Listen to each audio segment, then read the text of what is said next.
What's happening, y'all? Welcome inside the Fantasy Stock Exchange. Bush coming at you solo today to talk about 3 bounce back players for 2021 fantasy football. A little wrinkle that I've added to this video is that I'm going to discuss sophomore players only. So 3 guys I'm going to talk about that are going to bounce back in their sophomore season coming off of a somewhat down rookie season.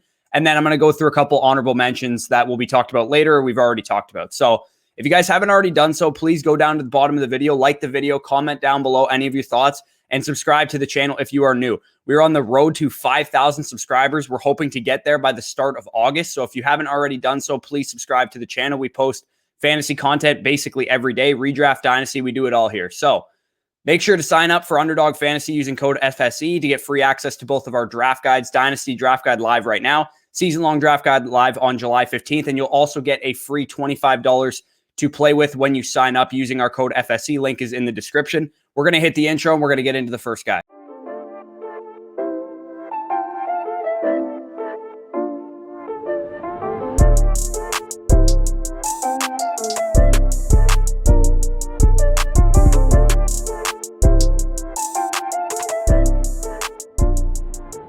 Okay, so before we get into the first bounce back candidate, sophomore bounce back candidate, that is, here's why I chose to outline the second year guys specifically. And this, I mean, you could call it a narrative, you could call it a gut feeling, a hunch, or whatever. I tweeted this out a couple of weeks ago, but I think we're going to see a lot more second-year bounce backs than we usually would see because of the shortened offseason, because of the COVID situation, just because it didn't affect Justin Jefferson, just because it didn't affect Justin Herbert, CeeDee Lamb, and some of these guys that got out to great rookie seasons, doesn't mean it affected none of the rookies, right? The COVID-riddled offseason had to affect some players in the NFL, and I know this rookie class was outstanding, but I still think there's more talent to be had in this class, and I think we're going to see more emerge and get revealed this season. So to start this list off, you can see some of the names that I talked about on the screen. Jerry Jeudy, Tua, Henry Ruggs, Jalen Reagor, Michael Pittman, Clyde Edwards-Helaire, Zack Moss, Denzel Mims, Laviska Shenault, and KJ Hamler. All of these guys, I believe, to some extent performed below expectation and could see a resurgence this year. So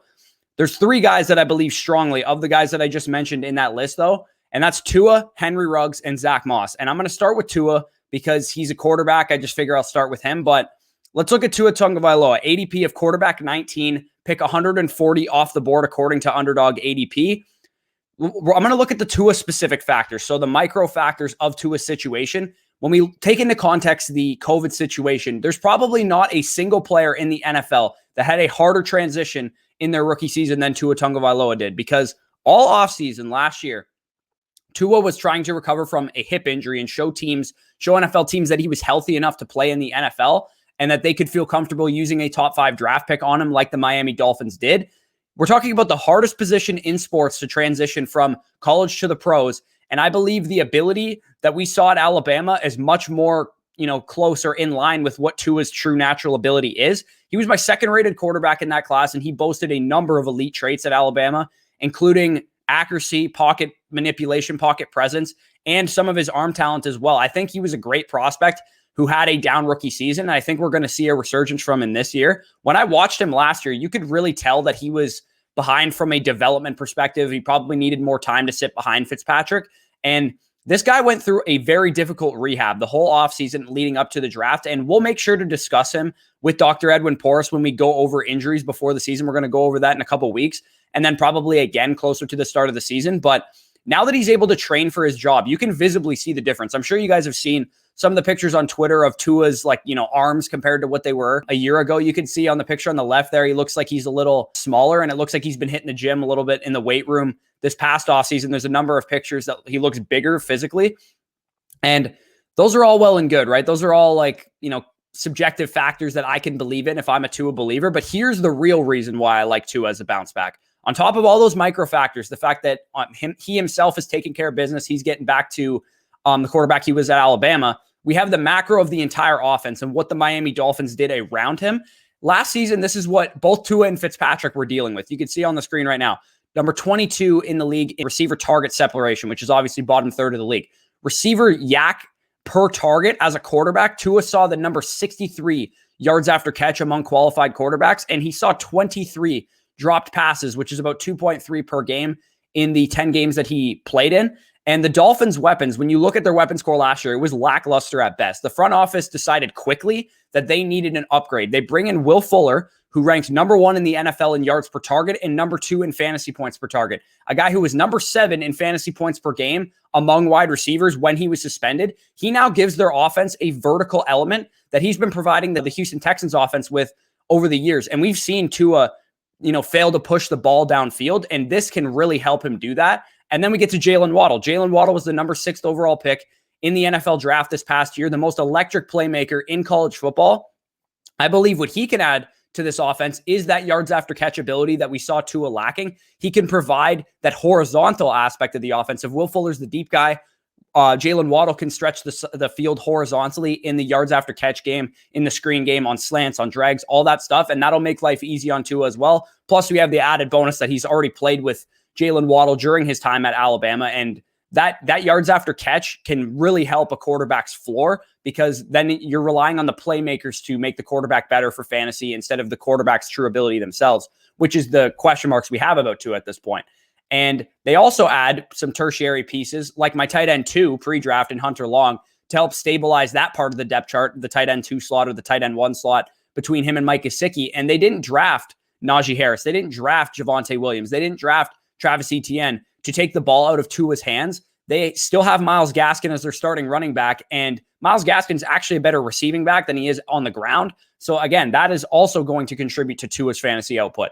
And finally, their offensive line had 3 rookies starting last year who should be able to improve in their second season. And they added Liam Eichenberg in the second round this year to compete for a starting job. And they signed Matt Skura in free agency, who was the starting center of the Ravens last year. So I think their offensive line was, a bad unit, a bottom 10 unit this past year. I think we're going to see it jump to about league average. How much does that impact Tua? We'll see, but I think it's going to be better than it was last year. Now we have an offense that has all the pieces it needs to be a great unit. It's really just up to the coaching staff now to develop some of these young guys on the offensive line, to develop some of the young weapons, and develop Tua, obviously, too.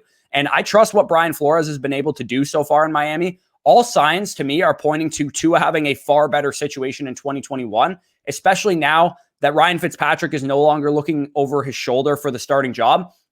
I think when you're looking at ADP, I think Tua's priced appropriately. I'm not going to say he's a huge value or anything like that. QB 19, about 140 overall, is like a 11th, 12th round pick. I think that's about where he should be going. But make sure you get some shares of this guy, because there's a good chance that we see a totally different player in 2021.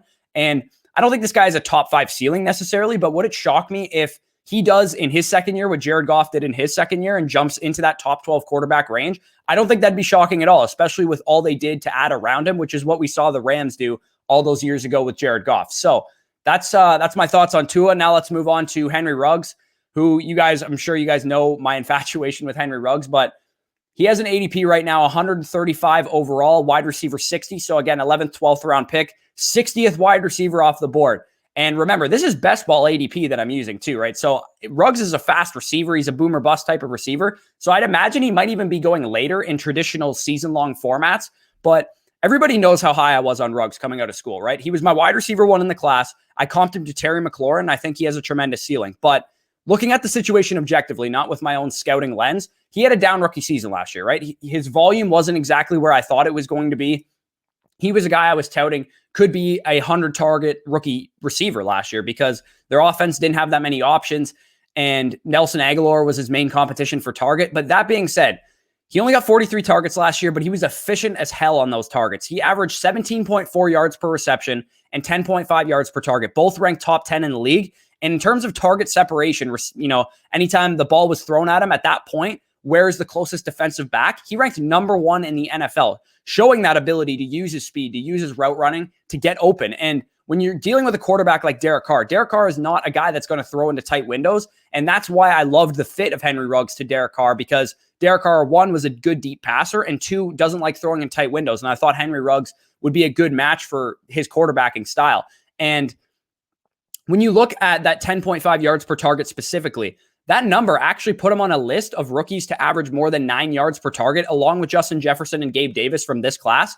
And you can see the list. There's a lot of good receivers on there. Keenan Allen, Odell Beckham, Tyler Lockett, Devontae Parker, Michael Thomas, Juju, Chris Godwin, Kenny Golladay, and more recently, DK Metcalf, AJ Brown, Deebo Samuel, and the list goes on and on. They're all, including Terry McLaurin, who I compared him to. Again, those are all micro factors, but here's why I think Henry Ruggs struggled to be consistent as a rookie. And the reason is because he played a role in Las Vegas that he didn't play at Alabama. I'm sure everybody assumes because Henry Ruggs was a fast receiver that he played the role of deep threat at Alabama, but that is not the role that he played. On the far right column, you can see Henry Ruggs' route trees compared to the rest of the 2020 wide receiver class.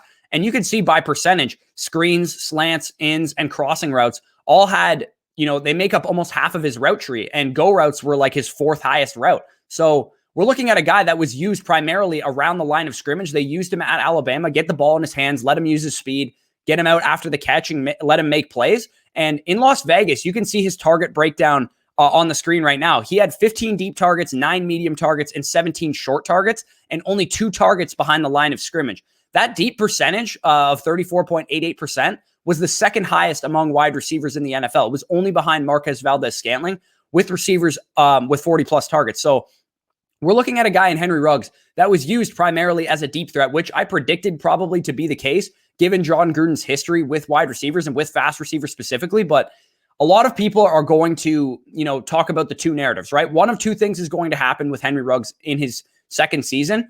And in my opinion, both of them are helpful for his fantasy value. The first thing is the common narrative that you're going to see, and I've seen a couple people write articles about this already, but they want Ruggs to get more involved in the short game, right? They're going to want to see him more on screens, more on design plays, and his route tree be a lot more similar to what it was at Alabama, and that will be great for his fantasy value, right? If that happens, that'll increase his floor, and it'll probably lead to him having more targets in general. But while that would be great for his fantasy value, that's probably the best case scenario. So the second outcome is what I think is more realistic for Henry Ruggs, what I think is actually going to happen. And with a full offseason now to prepare for his role as the deep threat in the offense, we've already seen him add 12 pounds of muscle this offseason, which tells me he's going to remain that guy in the offense. He's going to be battling downfield with bigger cornerbacks, and he's not going to be used as much in space. And you could see on the screen right now, he added 12 pounds of muscle according to his trainer. And when you look at that deep threat role, the reason I actually do think it's an upgrade for him this year, Nelson Agholor vacates 82 targets from the offense. And more importantly, he vacates 56 targets of 10-plus yards in the offense, with over 30 coming from 20-plus yards. So when you look at the offense, how it was used in general last year, Nelson Agholor was kind of the contingency plan in case Henry Ruggs didn't develop right away, which is what ended up happening. And like I said, with all these sophomore guys, we have to think about the fact that the COVID offseason probably affected some of them more than others. And immediately after the season, we saw general manager of the Raiders, Mike Mayock, come out and say that he wants more in 2021 from the 2020 rookie class. And he said he was disappointed in their productivity. And we hear GMs say things all the time, right? But how did Mike Mayock actually follow up that statement? What did he do in response to saying something like that? Well, he didn't sign Kenny Golladay. He didn't sign Juju Smith-Schuster. He didn't sign Will Fuller. He didn't sign anybody of note, nor did he draft anybody of note. And the only addition that they made to their receiving core was John Brown, who struggled to stay healthy last year and is in his age 31 season now as a speed receiver. So how much does he actually have left in the tank? We'll see. They put their faith in Ruggs by not, going out and signing Kenny Golladay or signing Will Fuller or signing Juju Smith-Schuster, who didn't sign for huge contracts. It's not like they got outbid. So I think the rest of their young receiving core, including Henry Ruggs, they put a lot of faith in them to perform this year. This offense, over the past 3 years with Jon Gruden, has thrown the ball between 520 and 560 times in every year that Jon Gruden has been the coach. And we know Darren Waller is the number one target. If he commands 140, 150 of those targets, that should, leave a lot of targets left to be up for grabs. And Ruggs should be able to carve out a solid 18 to 22% target share in this offense, even if we see Hunter Renfrow get 80 targets, even if we see Bryan Edwards get 40, 50 targets, even if we see John Brown get 40, 50, 60, 70 targets. I think that's a really realistic projection for Henry Ruggs. And 18 to 22% target share on 550 attempts would be roughly 100 to 120 targets on the season. And he'll likely have a large target share of the most important targets on the field, right? Because he's going to be the deep threat of this offense as the best third-level threat on the field. And as I mentioned last year, Jon Gruden has fed his deep threat before. He fed Joey Galloway in 2006, 2007, 2008 with the Tampa Bay Buccaneers when Joey Galloway was in his mid-30s as a 140-plus target receiver in Tampa Bay. And Joey Galloway, all he did was run deep routes in that offense. And Jon Gruden and the Tampa Bay Buccaneers offense fed that guy. So like I said, these guys are going to go out and make a concerted effort to get their number 1 pick from last year, their number 12 overall pick, the ball. And if they make a concerted effort in the short game to get him the ball, like I said, that's the best case scenario. But even if he doesn't see that increased volume in the short game, I still think this is a guy that can command a large share of this offense. He's a guy that I think everybody should be drafting at his 11th to 13th round ADP, because at that point in the draft, there's absolutely no risk. This guy is going off the board as the wide receiver 60. The upside is there from a talent, from an opportunity, from a situation perspective. There's no reason that people shouldn't be drafting Henry Ruggs right now at his ADP. I think, especially in Dynasty too, that people are just writing this guy off. I just don't see it that way. I still think we need to give this guy at least his second year to decide if he's the player that I thought he was coming out of Alabama. And if he is that player, he can absolutely step in and be a 100 target sophomore season. We could see something similar to what we saw from DJ Chark and Cortland Sutton in their second season, where we kind of wrote them off after their rookie years, and then they just came out gangbusters as a second-year player. The opportunity's there, the talent's there, situation's there. Now let's move on to the next guy, and that's going to be Zack Moss, running back for the Buffalo Bills. And this one's a bit gross as the last guy that I'm going to get into, but I'm going to dig into it from a practical perspective, right? ADP of 97 overall. Zack Moss is currently going off the board as the RB36. And when you look at Zack Moss's rookie season, here's what he did well last year. He was elusive. He ranked number 7 in yards created per touch and number 7 in juke rate as well. So when he got the ball in his hands on every attempt, whether it was a carry or reception, he was making people miss. And that's really all you can ask of a running back, from a fundamental perspective, is make people miss you and break some contact. And he did that in his rookie season. Outside of that, though, he wasn't overly dynamic. He didn't break off a lot of runs. He didn't score a lot of touchdowns. But the reason I actually do have hope for the situation is because of just that, the situation, the offense that he's in. Much like Henry Ruggs, Zack Moss was low-key a winner of the NFL draft. If you look at what the Buffalo Bills did this offseason, at pick 30 overall, they were staring down the barrel of Javonte Williams. Javonte Williams was on the board. He would have been a great fit for this offense, and the Buffalo Bills could have taken him and nobody would have asked any questions. Yep, you need to upgrade your running game. Totally makes sense. No, they took Gregory Rousseau instead, leaving Zack Moss and Devin Singletary and Matt Breida, who they added in the offseason, to be the backfield for this upcoming season. Maybe they'll add somebody eventually, but I think this is the primary backfield that we're looking at. And now let's look at the offense, right? We know what the backfield looks like. The Bills are going to be a top 10 offense this year. They're going to be a top 10 scoring unit in terms of points scored. And they might even be a top 5 offense yet again if Josh Allen's able to maintain that elite level of play that we saw from him last year.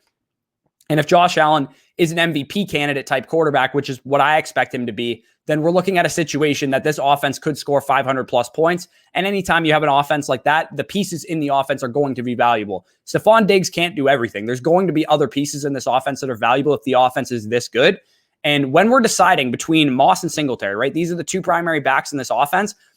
As far as who we want to take a shot on, we can see that the Bills themselves chose Moss, right? When you look at their game logs, if you look at Zack Moss's game logs right now, you can see them on the screen.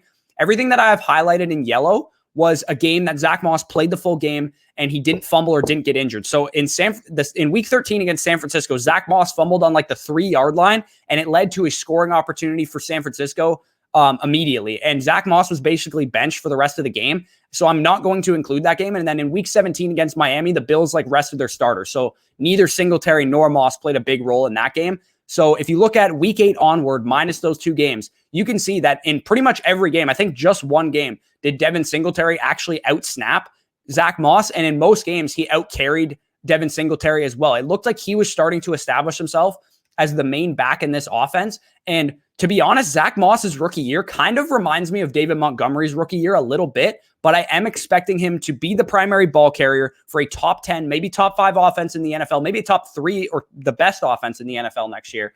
And to me, in the 8th, 10th round where he's going, that's worthy of an upside swing because this is a guy that was taken in the 3rd round. He had some talent coming out of Utah. I wasn't the biggest fan of Zack Moss, but he is able to make people miss. He's able to break contact. He's able to score touchdowns on the goal line, and that's really all he needs to be able to do to achieve a David Montgomery-like season in this offense. And is he going to be a top 5 running back? No, of course not. He's not, the athlete that's going to be necessary to be a top 5 running back. He's not going to get the receiving work necessarily, even the goal line work to be a top 5 running back. But if you're looking at Zack Moss's situation objectively, he's the starting running back for a top 10 scoring offense. He's probably going to be a flex play at minimum. Top 24 guy in a good situation or a medium situation. But the upside with Moss comes if anything happens to Devin Singletary, right?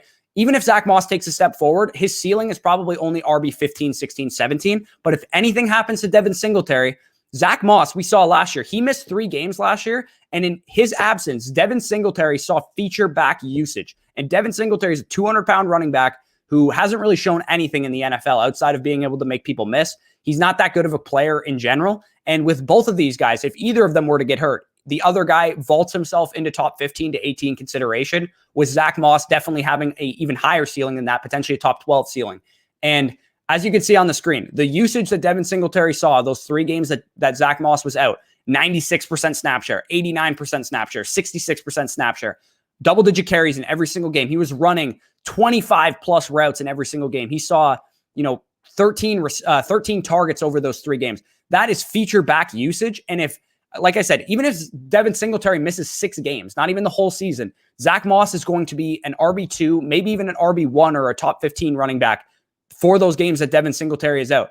The Bills have a good offensive line. It's a high-scoring offense. If you're going to take a shot on somebody in this range, Zack Moss fits the bill as a safe swing of the bat in rounds 8 to 10. Only one of 2 things needs to happen for him to return a lot of value, in my opinion. Like I said, 1, he takes a step forward in his career, similar to David Montgomery, similar to Ronald Jones, and he can finish as a top 20 running back. Or 2, Devin Singletary gets hurt, and this guy suddenly has a top 15, top 12 ceiling.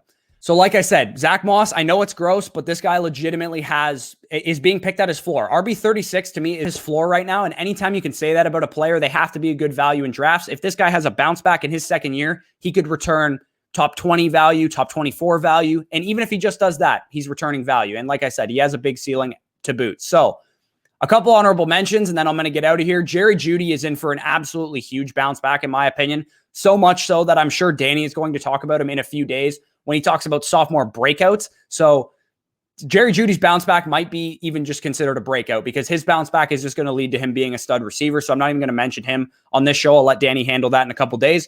Laviska Shenault didn't necessarily have a down season last year, but I think Urban Meyer is going to realize pretty quickly that the Percy Harvin role that he wants Travis Etienne to play, he has a guy on his offense that can play it better than Travis Etienne, and that's Laviska Shenault. And if once he gets this guy in training camp and once we see him in preseason games, I think the hype for Laviska Shenault is going to get out of control. So if you can take advantage of his value right now, he's about an 8th, 9th round pick in best ball drafts, or if you have a season-long draft, before the preseason or whatever, make sure you target Laviska Shenault, because he's going to be a guy that gets consistent hype all offseason, and his ADP is only going to go up. And then finally, Michael Pittman Jr. is a guy that I already talked about as a big-time winner of the NFL draft. So you can go back and watch the video titled Sneaky Winners and Losers, and I'm sure it'll be linked above me right now, of the NFL draft, because he would have also been on this list, but I already talked about him in depth, so I just wanted to discuss some other names. But he is also a major bounce-back candidate coming off of a somewhat down rookie season for him. So if you guys did enjoy this video, like I said, like, comment, subscribe. We're trying to get to 5K subscribers before August. Use our code at underdogfantasy.com. Link is in the description. You get $25 to play with, free entry into the Best Ball Mania, basically. And you get both of our draft guides for free. Not many deals out there that are better than that. All you have to do is deposit $10 to a site. You get 2 draft guides and a free $25 entry to Best Ball Mania 2. So peace out, guys, and enjoy your Monday.